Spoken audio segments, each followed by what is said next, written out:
కొడిమేల మండలంలోని గూడూరు గ్రామంలో మానేరు విద్యా సంస్థల వార్షికోత్సవ వేడుకలు ఘనంగా నిర్వహించారు. ఈ సందర్భంగా మానేరు విద్యా సంస్థల అధినేత కడారి అనంతరెడ్డి పాఠశాల నివేదికను చదివి వినిపించారు. అనంతరం విద్యార్థులు చేసిన పలు సాంస్కృతిక కార్యక్రమాలు పలువురిని అలరించాయి. ఈ కార్యక్రమంలో పాఠశాల డైరెక్టర్ సునీతారెడ్డి, ప్రిన్సిపల్ అశ్వినిరావు, విద్యార్థులు, తల్లిదండ్రులు పాల్గొన్నారు.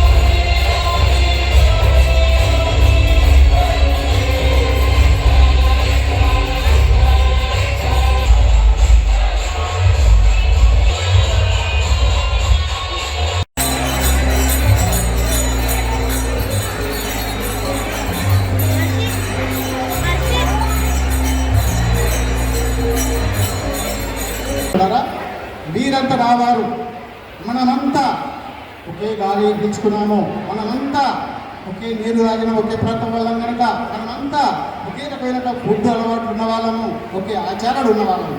కాబట్టి మనం మరవకూడదు, వాటిని మరవకూడదు ఉద్దేశంగా ఎదుగుతున్న ఇంకా ముందుకు పోవాలని ఎవరికైనా ఉన్నప్పటికీ వీళ్ళని కూడా సాగి తీసుకుపోవడం ఉద్దేశంగా మాత్రమే వచ్చిన తప్ప నేను ఇళ్ళలో లక్షల కోట్లు సంపాదించాలని ఉద్దేశం కాదు. కానీ మంచి విద్యను ఇవ్వడానికి మా ప్రయత్నం చేస్తూ ఉన్నాము. కాబట్టే గత ఈ 2-3 సంవత్సరాల నుండి మీరు రిజల్ట్ చూస్తూ ఉన్నారు. టెన్త్లో 100కు 100% పాస్ అవడమే కాకుండా 10 GPA ఇది దాదాపు స్టేట్ ర్యాంక్స్. 10 GPAనే హైయెస్ట్.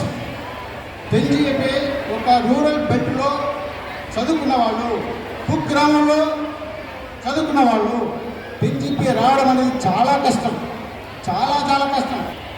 నా పిల్లవాడు సరే చదువుకున్న వాళ్ళు ఎంతోమంది కొంతమంది ఇబ్బంది పడి పిల్లలు కావచ్చు, మా ఆవిడ చదువుకోవచ్చు. కానీ కొంతమంది పిల్లలు గొప్పవాళ్ళు అవుతున్నారు. IPS, IAS ఆఫీసర్ అయిన వాళ్ళు, అడ్వకేట్స్ అయిన వాళ్ళు ఉన్నారు, జడ్జెస్ అయిన వాళ్ళు, డాక్టర్లు, ఇంజనీర్లు, సైంటిస్టులు, ఇంత గొప్ప పొజిషన్లు ఉన్న వాళ్ళు ఉన్నారు. వాళ్ళు స్థాయికి ఎదిగిన తర్వాత నా దగ్గరికి వచ్చి నన్ను మందలించి సార్ని శిష్యుని ప్రారంభంగా చేసినటువంటి విద్యార్థులు చూస్తే చాలా ఆనందం అనిపిస్తుంది. అంతే కాకుండా నేను చేసిన కృషికి ఈ ఫలితం ఇప్పుడు చదివాను. 10 GPA వచ్చింది, 9.8 వచ్చింది.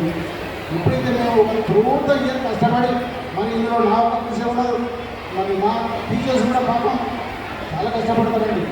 మార్నింగ్ 8 నుండి 7 దాకా పొద్దు చాకరీ చేస్తారండి. ప్రైవేట్ స్కూల్లో వాస్తవం